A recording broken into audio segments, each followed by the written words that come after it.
Hello, everybody. My name is John Waters. Today I'm going to be talking about the Optimum Performance Training Model, or the OPT model, and how that results or relates to increase in performance enhancement, sport performance enhancement, and a decrease in injury, likelihood of injury.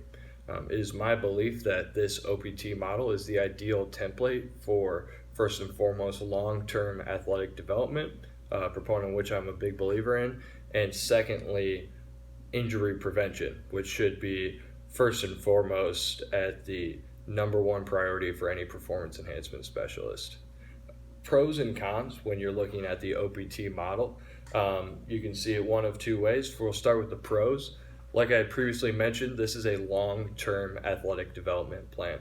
It covers a long amount of time, several months, and in that amount of time, another pro would be the general to specific nature of it. You can progress throughout the phases and go from general to specific. By the time you're reaching the power qualities towards the end of the phase, you're in that more sport specific time of the year as you're reaching your competition season. Another pro of this OPT model is that it covers all of your bases. It gives you that long-term plan that covers your stabilization, your strength endurance, going from resistance all the way to power training. You're not missing any one quality within this performance training. Finally, arguably the most important pros is that it has shown to A, increase performance, and B, decrease the likelihood of injury.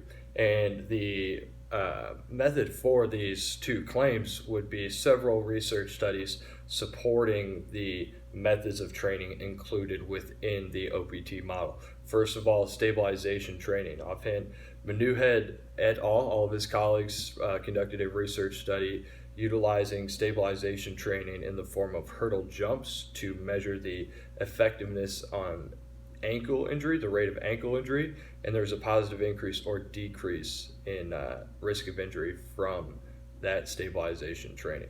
Strength endurance phase. Jackson et al. Performed a study in which they performed general strength endurance training. This is general training, non-specific, with university age rowers, and observed a subsequent performance increase. Finally, Weekly et al. Performed study on general resistance training and its effect on sprint, jump, and strength qualities, all of which had an increase in performance. You can look at all of these qualities as a whole and place them into the confines of the OPT model. You pick them apart individually, and what the OPT model does in my mind is it combines all of these factors in a stepwise fashion to give you a polished long-term athletic development plan that will pay off as you proceed into your competitive season, decreasing the risk of injury, which is number one priority. Cons, we can quickly talk about the cons. Some people may say the length of the program, since it does take several months, but on that note, there is no one quick fix. Second con may be the general nature. People like to be very sport specific. On the other hand, I'm more invested in the slow burn of long-term athletic development. My rebuttal for opposing views is that there is no quick fix to sport performance.